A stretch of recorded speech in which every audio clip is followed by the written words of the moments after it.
Okay, Sunday, 2nd of November 2025. So, Adrian's daily vlog, sharing smart stuff men should know. Appeal to ideology. This kind of goes in with the great subjectivity of life, where arguably everything is subjective in terms of the world and society we live in.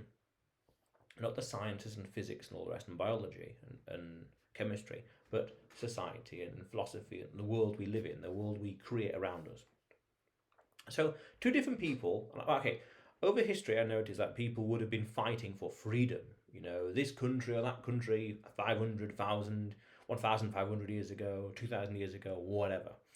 They would have been fighting for freedom in their own subjective opinion, in their own standard. And yet today we would not consider that freedom in a sense. It's freedom from someone, but not freedom as how we would describe it, or in the future would describe it, or things like that. So everyone's fighting for this thing, freedom. Let's take that for example. There's this thing people are fighting for, freedom, but they're fighting for it from this angle, and they're fighting for it from this angle, in a sense of they want the same thing, but they interpret it and they turn it into action or codify it differently. Okay, interesting. So then we can say, right, well, two different people can say they are protecting the same thing, and you have two complete opposing ideas of how they define and understand that thing. And we can see that all throughout society, or in politics, for example, or fighting for country. Two different opposing ideas fighting for the country would use the flag in their own way, for example, and yet they'd have two different complete values, standards, modus operandi, etc., etc., etc. And yet they still want the same thing. Freedom, let's say. Let's continue with that theme. So it's like an appeal to ideology. We define freedom by X. We define freedom by Y. We define freedom by Z. Yet they all want the same thing. Replace freedom with anything else. Anything else. Choice, freedom, liberty, you name it. Just anything there that's desirable. And yet, they'll all pursue the same thing, but have different ways of explaining and codifying it. And they'll each pursue it in their own ideology's name. Interesting. Again, it goes into that great subjectivity of life, where if you follow it too much, it goes into nihilism, this subjectivity of life. But it's everything's open for interpretation. In the humanistic, philosophical, moralistic world, it's open for interpretation. What's right and what's wrong, what's ethical, what's not ethical, what's free, what counts as freedom, how much freedom, how much liberty, or this much, no that much, no this much, no that's too much, things like that. That everyone will fight for it, and yet they'll all be pursuing the same thing inadvertently. Because then we could say the meta pattern is they all want the same thing, they just disagree on the tones, the shades, the degrees of it, things like that, but they want the same thing fundamentally.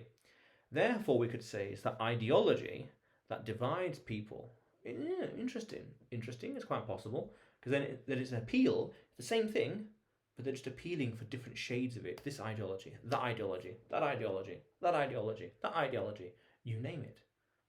Or any ideology or creed, or you name it, just methodology, things like that. Or any praxology, any way of achieving these things. And that's interesting when you look at the meta pattern of it all. They're all pursuing the same thing, but they define it in different ways. That's interesting thing. They all are pursuing the same thing.